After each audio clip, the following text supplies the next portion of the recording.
O ajuste das contas públicas é o tema de hoje do seu Agenda Econômica. Está aqui conosco o professor Décio Garcia Munhoz, da Universidade de Brasília. Participa da entrevista o jornalista Carlos Augusto Sede.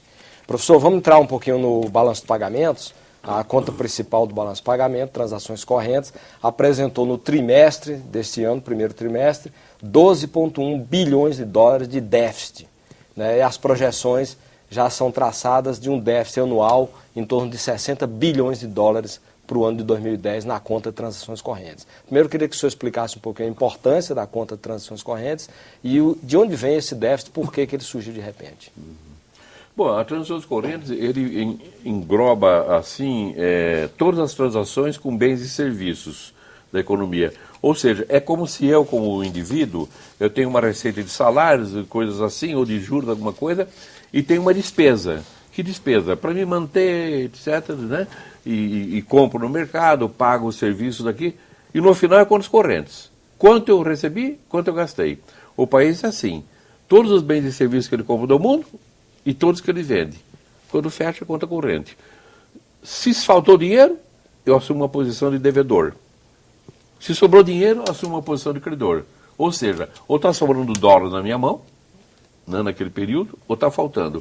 O Brasil tinha um problema nos anos 80, nos anos 90, comprando real, que foi exatamente faltar dinheiro. Por quê? Porque eu importava com dólar barato e fiz uma dívida de quase 200 bilhões de... Dificultou as exportações através da paridade cambial. Paridade cambial. Dólar muito barato, importava muito e vendia pouco. Fiz um desequilíbrio de em torno de 180 bilhões de dólares e quebrei junto com a Ásia em 97, 98, por quê?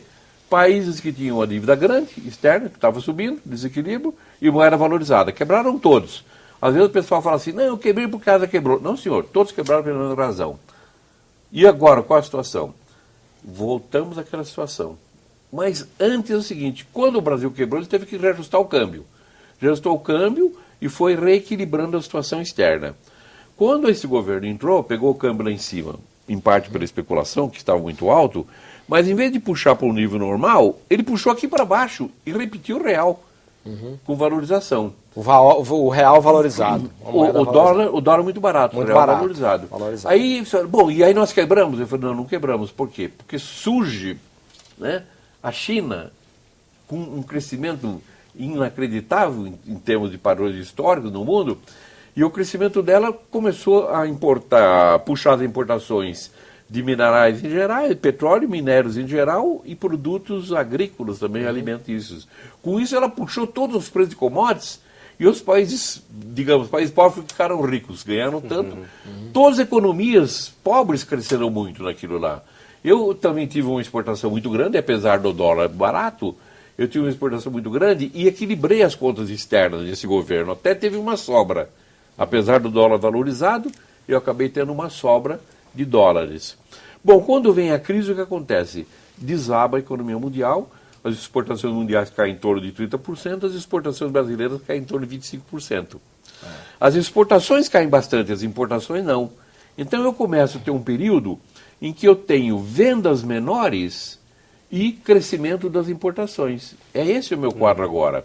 Então, eu falo, a situação é tão ruim quanto o ano passado? Eu falei, não é tão ruim pelo seguinte, porque o ano passado eu estava comparando as minhas vendas do ano passado com as vendas de 2008. Estavam nesse nível. Agora eu estou comparando 2010 com 2009, é aqui embaixo. Então, todo crescimento grande agora eu tenho que tomar cuidado. Todo o índice de economia que levar um grande crescimento, eu estou comparando aqui embaixo. E o patamar anterior está lá em cima, então o que me interessa é aquele. Quando eu volto para lá, o que está acontecendo agora? Eu estou com dificuldade de exportar, aliás, a China está me permitindo exportar produtos agrícolas bastante. É o principal mercado brasileiro hoje, né? A maior dificuldade nos industrializados. Nos industrializados. Mas estamos concentrados com praticamente 1/3 das nossas exportações para a Ásia. Entendeu? Muito concentrado dependendo da China. Bom, o que está acontecendo? Eu tenho dificuldade de exportar produtos industrializados porque a economia mundial entrou em crise e porque meu dólar é muito baixo. Então eu começo aquela fase de eu importar cada vez mais e meu saldo comercial era grande. O que é o saldo comercial? Vendo mercadorias, sapatos, chuchu, soja, etc., e compro mercadorias. Esse é o saldo comercial. Embaixo vem serviços. O que eu pago de juros? O que eu gasto com turismo? O que eu gasto com lucro, que as empresas remetem lucros para as matrizes e tal. O de cima, ele tem que ser muito superior ao saldo de cima. Tem que vender muito mais em mercadorias para com aquela soma de dólares eu pagar juros, pagar transporte, pagar turismo aqui embaixo. Bom, até recentemente isso aí dava. Agora não, se o saldo comercial é cada vez menor, agora é praticamente zero, como é que eu vou pagar as despesas de lucros, de remessa de dividendos, de transportes internacionais, de juros, tal. Eu não consigo pagar. O que acontece? Em 3 meses, me faltaram 12 bilhões de dólares e a projeção é de 60 bilhões de dólares no ano. É muita coisa, 60 bilhões de dólares, porque, veja bem, nos 8 anos de plano plano real, ou digamos, nos 5 anos que eu tive taxa valorizada, eu fiz 180 bilhões de déficit externo, acumulei. Agora, no ano, eu estou fazendo 60. O que significa que me fragiliza externamente e eu volto o quê? A situação de fragilidade de 97, 98, que levou a Ásia, o Brasil e o México um pouco antes de Rondão. Quais são os desdobramentos dessa questão? Os desdobramentos é o seguinte, o governo fala assim, eu tenho bastante reservas. 240 bilhões. Eu falo assim, bom, sua dívida é 270, é maior. Mas eu não posso contar só reservas. Por quê? Porque, como o Brasil tem um ingresso muito grande de capital especulativo, que ele entra e sai, mas acumula ganhos internamente. O que significa? Onde é que estão os 350 bilhões de dólares que entraram para comprar títulos públicos, ou especialmente para comprar ações e vender? Aí eles foram embora quase tudo. De 350 só sobraram 50. Então nós temos 50 bilhões de dólares de aplicações em portfólio, em ações? Eu falo, não. As estatísticas estão revelando que eles têm perto de 400 bilhões de dólares em papéis. O dinheiro entrou, mas eles ganharam internamente, que os dados do Banco Central revelam isso, entre 350 e 400 bilhões de dólares que eles têm, embora tenha ficado apenas 50 do que entrou e saiu. Ou seja, ficaram 50... Adquiriram um portfólio das empresas. Adquiriram um portfólio que representa 7 a 8 vezes o valor do ingresso que ficou internamente. O que significa? Que além do problema da dívida, eu tenho esse volume de recursos que a qualquer momento você pode ter uma venda deles. Aí diz o seguinte, mas se eu vender as ações eu vou jogar o preço das ações embaixo e vou perder. Eu falo, vai perder uma parte do que ganhou, como aconteceu depois da crise, em que as ações eram 300 e tanto, passaram para 150 bilhões de dólares. Mas, e se eu correr para vender as ações e correr para comprar dólar para levar embora, o preço do dólar vai subir. E aí eu perco também. Eu falo, não vai subir não. O Banco Central não deixa. Pode em frente você vai ganhar. Você pode perder na bolsa, mas vai lá e compra dólar que o Banco Central não deixa. Ele mantém uma taxa de câmbio exatamente para que o capital especulativo não seja desestimulado. Exatamente. É contra exportações, é contra tudo, mas é isso. Exatamente esse ponto que eu gostaria de abordar com o senhor. Também declaração do presidente do Banco Central, Henrique Meirelles, ele disse que o déficit em conta corrente brasileiro será ajustado pela política de câmbio flutuante. Se o Banco Central deixar o dólar subir, é possível. Mas o dólar subindo, o capital especulativo, ele assume perda, porque primeiro que ele tem que vender as ações, ele joga o mercado para baixo. E aqueles ganhos que fez hoje, as ações caindo, ele perde. E se ele for comprar o dólar, ele perde. Mas como o Banco Central nunca permitiu, ele não perdia. Se o Banco Central permitir que a grande procura de dólares dos especuladores para ir embora faça subir, tudo bem. Agora, não é tão flutuante assim, então.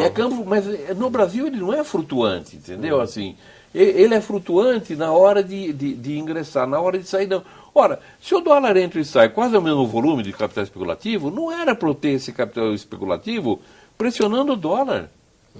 Veja bem, por que o dólar está lá embaixo? É porque eu vendo muitos bens e serviços no exterior e encho o mercado de dólar? Eu falo, não. Tanto é que eu estou com um déficit de 12 bilhões. É pela entrada e saída de dólares, o capital de curto prazo. Bom, então esse entrada e saída de dólar, entra tantos dólares que joga o dólar para baixo, a taxa de câmbio para baixo? Eles dizem que sim. Eu falo, não, porque se entra e sai mais ou menos a mesma quantidade, ela é neutra em termos de câmbio.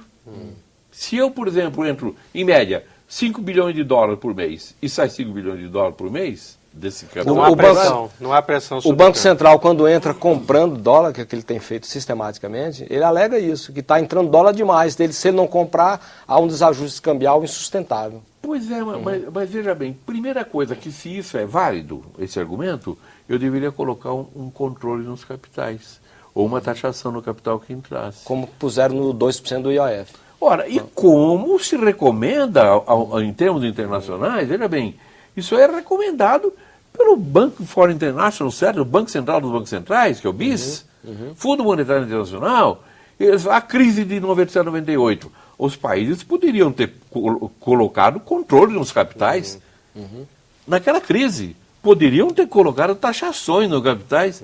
Nós podíamos fazer aquilo que os próprios instituições conservadoras recomendam que se faça. Então não precisava eu deixar as coisas assim realmente. E a impressão que eu tenho é o seguinte, é que o staff do Banco Central é muito bom, é um pessoal muito competente. Mas você tem uma decisão política que não tem nada a ver com a coisa. E não é um nível político, não. A decisão política é um nível de diretoria ou de presidente do Banco Central e com uma influência grande do sistema financeiro. Tanto é que o Banco Central se louva muito por aquela pesquisa que ele faz junto a bancos. Focus, né? Pesquisa Focus. Eu ouço 30 bancos o que eles pensam e dependendo do que eles pensam eu vou orientar a minha ação. Ora, isso aí é a mesma coisa que deixar a raposa cuidando das uvas. Professor, em perspectiva, o senhor falou dos candidatos a presidente. O presidente Henrique Meirelles disse esses dias também de que, independente do candidato que vencer as eleições, a política, esse tripé, né, câmbio flutuante, déficit, controle do superávit primário e meta de inflação, isso não vai ser mexido. O senhor acha também que de capitais, de liberdade de capitais. Que não vai haver mudança, que ganhe um candidato ou outro candidato? Olha, esses são os dogmas daquilo que eu chamo que é o modelo europeu, tá certo? O que é o modelo europeu? É o modelo que você implantou para manter os países amarrados a decisões, para manter o nível do orçamento, o nível de preços e salvar o euro, entendeu? Agora, para nós, isso aí é a síndrome europeia nossa, né? Ou a síndrome do euro. Essa postura do presidente do Banco Central e essa forma como o Brasil e outros países têm seguido, aqui não tem nada a ver com um país como o Brasil. Então, dizer assim, são dogmas, mas dogmas de onde? Dogmas da União Europeia, que é eu ter o problema de liberdade de capitais que eles têm que eu tenho que ter um superávit primário. Aliás, não precisam ter. Eu posso ter um déficit final de 3% do PIB, eles admitem lá, ou seja, eu não preciso ter superávit primário para cobrir os juros lá. E preciso ter o programa de metas de inflação, mas é um modelo... Sim, mas o senhor acha que esse modelo vai ser seguido independente de quem ganha as eleições? Esse modelo tem que ser denunciado porque é uma farsa. Agora, os governos politicamente fracos, que gostam de tapete vermelho, não assumem isso.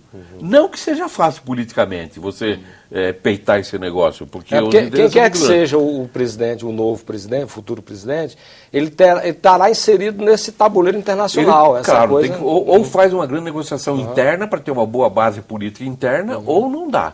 Se você não fizer uma grande costura interna com o capital produtivo, em geral, e com sindicatos que estejam livres do peleguismo, tá certo? Você faz uma grande costura e você pode ir para as decisões. Agora, enfrentar de peito aberto não tem jeito, entendeu? Não tem jeito porque nós temos experiência de presidentes que tentaram enfrentar esse negócio, fizeram muita besteira, mas tentaram enfrentar esse problema, dando uma grande perda ao capital financeiro e não conseguiram se sustentar no governo. Por quê? Sem apoio interno, sem apoio externo. E o Agenda Econômica fica por aqui. Se você tiver críticas, sugestões ou qualquer observação no nosso programa, entre em contato conosco pelo nosso portal www.senado.gov.br/TV. Você poderá também fazer download ou cópia do programa. Se você quiser fazer contato diretamente com o nosso entrevistado, use o seguinte endereço eletrônico: bibliografia@terra.com.br. Nós agradecemos a entrevista e os esclarecimentos que nos foram prestados pelo professor Décio Garcia Munhoz, da Universidade de Brasília, UNB. Agradecemos também a participação do jornalista Carlos Augusto Sede. A você de casa que nos acompanhou, muitíssimo grato pela sua audiência e até o próximo Agenda Econômica. Até lá.